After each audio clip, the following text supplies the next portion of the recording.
Welcome to part 2 of this video. We are going to keep our candle holder all as one document and put multiple parts in here. So far we have one part. We're going to come down here and we are going to add a part. Now, if you accidentally went ahead and started a new drawing, it'll be okay. We are again going to start in top view. And in this video, we are making the feet. So the feet are going to be, brain void, 3/4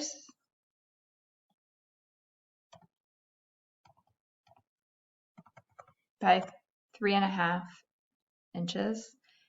And you can pick how you decide to extrude. If you want to extrude it 1/2 inch, if you want to extrude it 3/4 inch or somewhere in between. I'm going to go with 1/2 inch. I think that will look a little more visually appealing. All right, so now I'm going to come over to my assembly. And I'm going to go to insert my parts. And I'm going to click on each of my parts. So I did put 2 feet in.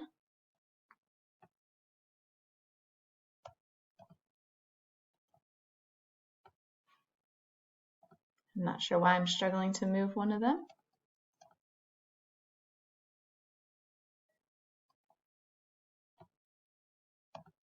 Okay, no, I did put 2 in. Oh, the other one is hidden up here. There we go. So I have 2 feet in there. And it's important that when we're doing an assembly, we always fix one part. So I am going to choose to fix the main base of the candle holder by right-clicking and choosing Fix. And now I'm going to use the center point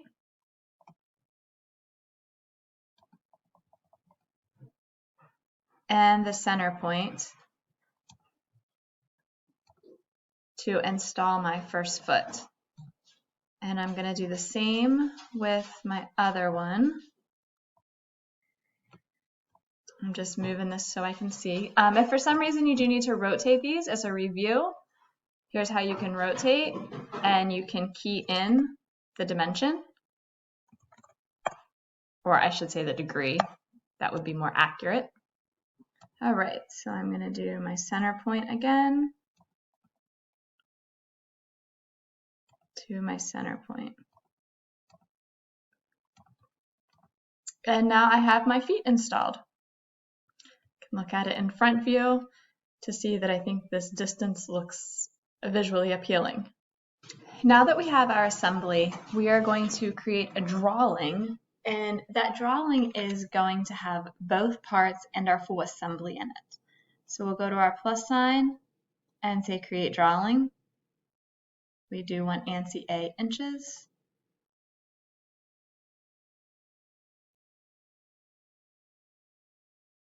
And we're going to bring everything in at a scale of 1 to 4.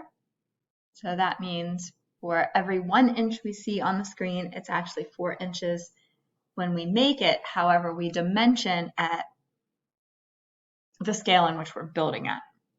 So we are going to bring our parts in. This is our front view.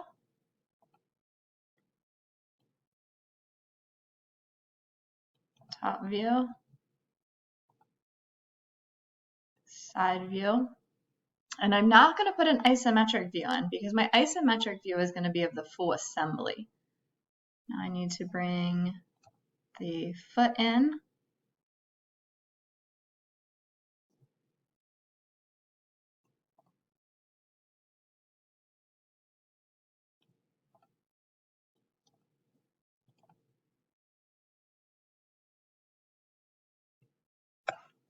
And now I am going to bring the full assembly in. And I actually only want the isometric view. I'm going to insert that, come back, use my delete key to get rid of that, and bring this down. So now I'm ready to put some dimensions in. So I am going to do the foot first because it is, in my opinion, the most simplistic. So the rule of thumb is always think that we need top, front, side. So we need a length, a width, and a height. Those should always be, I'll say, the first 3 dimensions that you put in. I'm going to do my length, my height, and my width. And I do want to change everything to fractional, inches fractional. I'm just going to move this view up a little, but it's really important that I keep it in line. So I am actually going to delete it and bring it back in. Well, maybe if I use this, it will project my view because I want it not so close to that 3/4 of an inch dimension. All right. Oh my goodness. Sorry, I am doing this on a laptop without a mouse, and Mrs. Martin's just not so good sometimes without a mouse.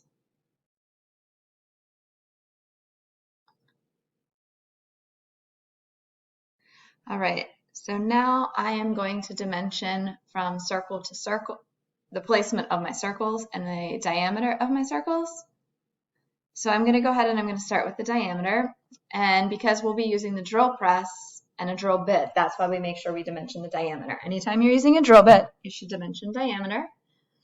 And I am going to double click on this and I'm going to put a 3x in front of the diameter. So that tells the manufacturer that all 3 of those circles have the same diameter.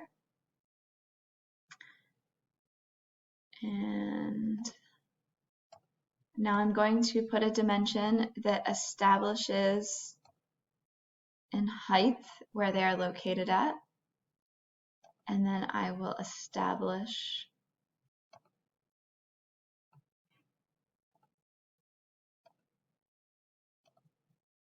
Notice that I am not doing what's called continuous dimensions. I am not dimensioning from one circle to the next because when you do that, if you get one circle wrong, they're all wrong. And I kind of broke one of my cardinal rules. I said we should always dimension the length, width, and height first. Sorry, I got excited about putting dimensions on my circles. So here is my length. Here is my width. And here is my height. All right, so far we have our length, our width, our height, and we've started to dimension we've dimensioned the location of the circles, the diameter of the circles, but we now have to include the depth of the circles because they don't go the whole way through.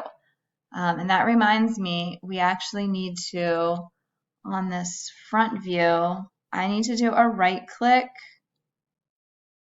show hidden lines, because I want to see where those circles are. I'm going to do the same thing in my side view and the same thing in my front view. So that kind of shows us what's going on underneath as well. So we do need to specify the depth. To specify depth, we are going to use the note or the text feature. So I'm going to come down here and we are going to say 1/2 inch, and the symbol for depth is right here. Make that longer. And there's our note saying that each of those holes have a diameter of 1.5 inches. I'm sorry, a diameter of 1 5/8 inches with a depth of 1/2 inch. All right, so now we need to dimension the location of our foot insert. So So specify one line.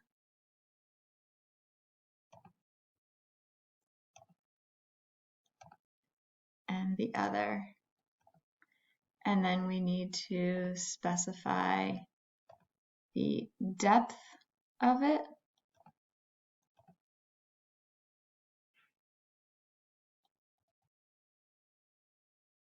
So that's starting to run a little close together. I should have given myself a little more space. And I'm going to use the note feature. And I'm going to put 2x in there. And that signifies that it is the same on the right and left.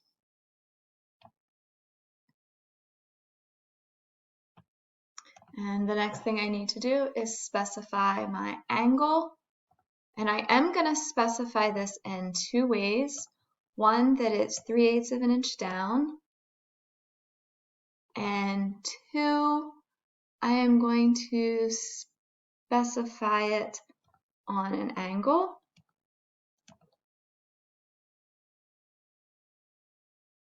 Well, let me maybe specify that. Maybe from here to here. I want it to show up at, there we go. I want us to, what did I do?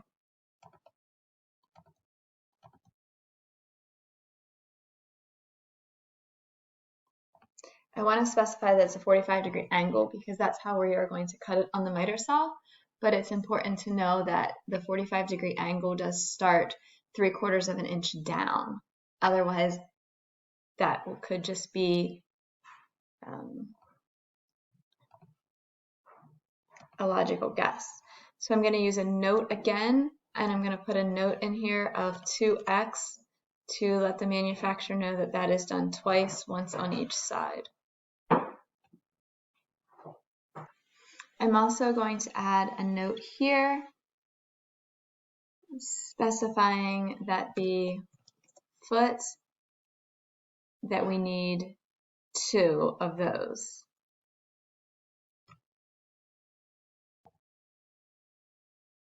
And I'm going to put a note here just calling this the base. All right, so this is what we should have ready to print off on, I believe, for class on Thursday, February 2nd. So good luck and have fun.